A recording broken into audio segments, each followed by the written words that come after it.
Olá, princesas, que a paz que vem somente do Senhor Jesus esteja no teu coração e permaneça para sempre. Eu tenho meditado muito nos últimos dias sobre a vida de um homem que eu admiro muito, sobre Neemias. E Neemias, capítulo 2, fala de um posicionamento desse homem.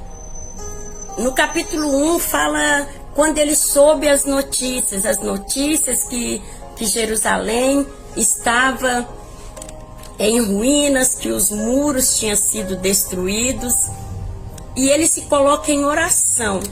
Ele começa a orar ao Senhor sobre aquela situação, algo que incomodava ele, que entristecia, trouxe uma tristeza grande no coração dele, ao ponto dele sentir responsável por fazer algo, de não ficar de braços cruzados diante dessa situação. E no capítulo 2, Neemias, depois de ter orado, eu creio que ele esperou o momento certo, porque quando nós estamos com a vida de relacionamento com Deus, nós temos controle sobre as nossas emoções. E mesmo passando por tudo aquilo, ele esperou o momento certo. E aí no capítulo 2 fala que quando o rei estava com a rainha, e aí Neemias foi e serviu o rei. Neemias era um copeiro do rei. E a Bíblia fala que o rei fala, por que você está triste assim? Sabe, porque estava estampado no rosto de Neemias. E Neemias fala para o rei, como não estaria triste o meu coração? Sabe, se a cidade onde estão sepultados os meus pais estão em ruínas, os portões foram destruídos, como eu não estaria triste? E o rei pergunta para Neemias o que ele queria. O que ele queria. E aí o que ele faz? Ele ora ao Senhor novamente. E aí ele fala com o rei, né, que o desejo dele era ir para Jerusalém para reconstruir os muros de Jerusalém, cidade de Jerusalém. É interessante, sabe por quê? Neemias era um copeiro. Deixa claro aqui que ele não tinha habilidade para isso. Ele não era um pedreiro, não, ele era um copeiro. Ele não tinha formação para executar aquele trabalho, mas o coração dele levou ele a se posicionar. Sabe, a tristeza pela situação de outras pessoas fez com que ele viesse a se posicionar. Queridos, é tão sobrenatural essa palavra, porque você vai ler o livro de Neemias e você vai ver o que ele foi capaz de fazer, o que ele foi capaz de fazer, sabe, mediante a necessidade de pessoas, mediante a necessidade da sua igreja. Qual tem sido a sua postura? Mediante a necessidade da sua família. Como tem sido a sua postura? Eu não tenho preparação para isso, pastora. Eu não tenho preparação, eu não sei fazer. Eu até tenho muita vontade, mas eu não sei fazer. Neemias não tinha preparação para isso. Mas ele não só ficou com a vontade, ele não só ficou com o coração dele, sabe, sentindo tristeza por aquele povo, não, ele se posicionou. Ele se posicionou, sabe, o rei enviou Neemias, deu autoridade para Neemias reconstruir aquela cidade, e ele trouxe reconstrução para aquela cidade. Eu quero te dizer, mulher, que você pode fazer algo, você pode fazer algo por você. Pastor, eu não tenho habilidade, sabe, então busque em Deus, sabe, busque em Deus a revelação, sabe, de algo para você fazer. Talvez você se encontra hoje num momento de dificuldades financeiras, talvez você está desempregado. Sabe, o que você tem feito? Só chorado? Só reclamado?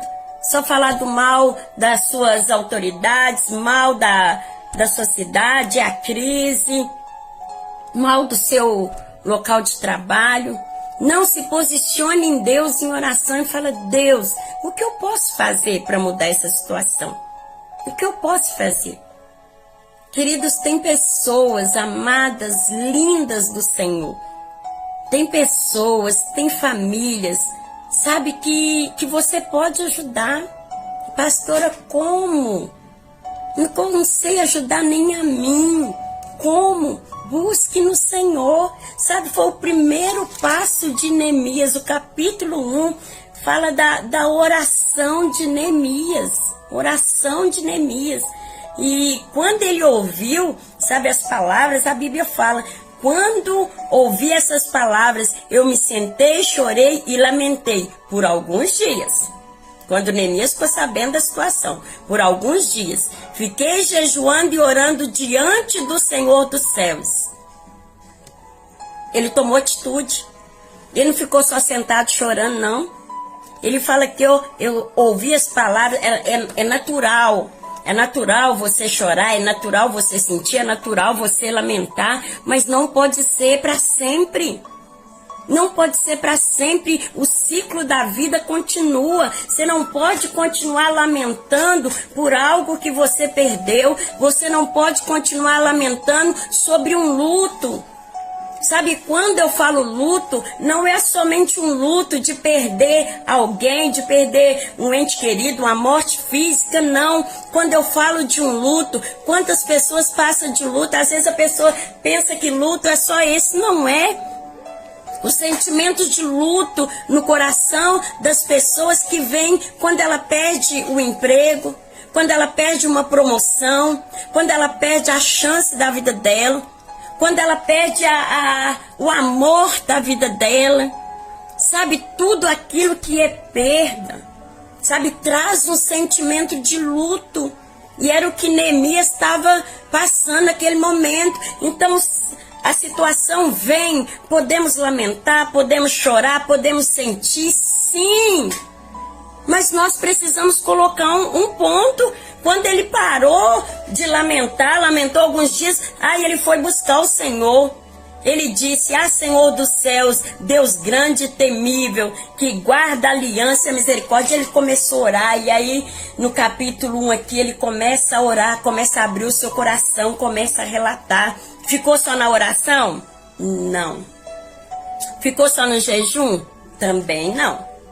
Aí ele foi diante daquele que poderia estabelecer o que ele precisava.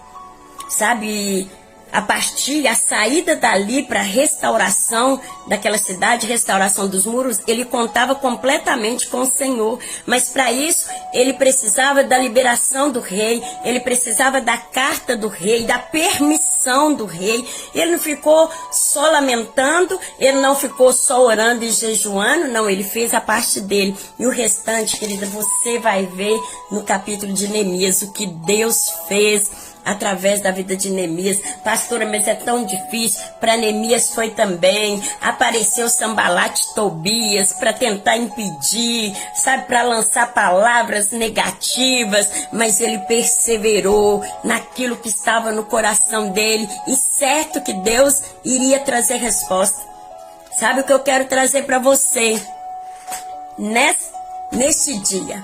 Sabe, não fique só lamentando daquilo que perdeu, daquilo que você não tem, daquilo que não deu certo. Ah, pastora, eu tentei, não. Já chorou? Já chorou? Já lamentou? Porque se você não tiver feito isso, faça, porque isso faz parte.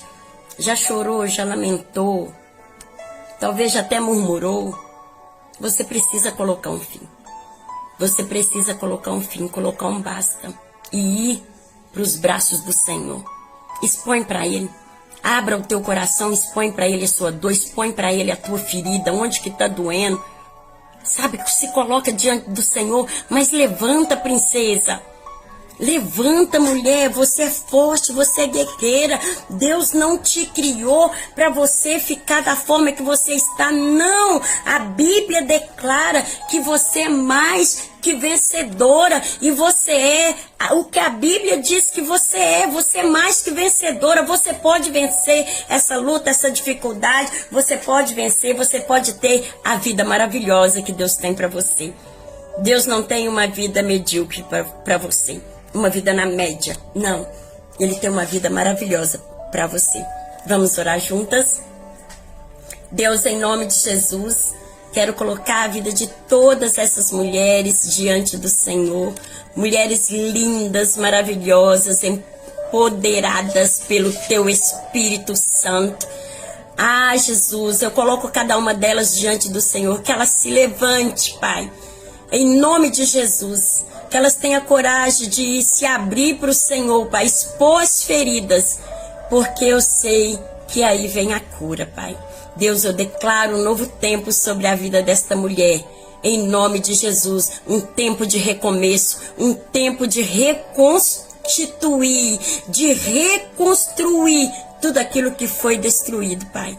Eu sei que o Senhor pode, e que essa mulher venha entender, Pai, que ela pode tudo no Senhor, em nome de Jesus. Que Deus abençoe sua vida, princesa, que a bênção, a paz, que excede todo entendimento, permaneça no seu coração. Beijo.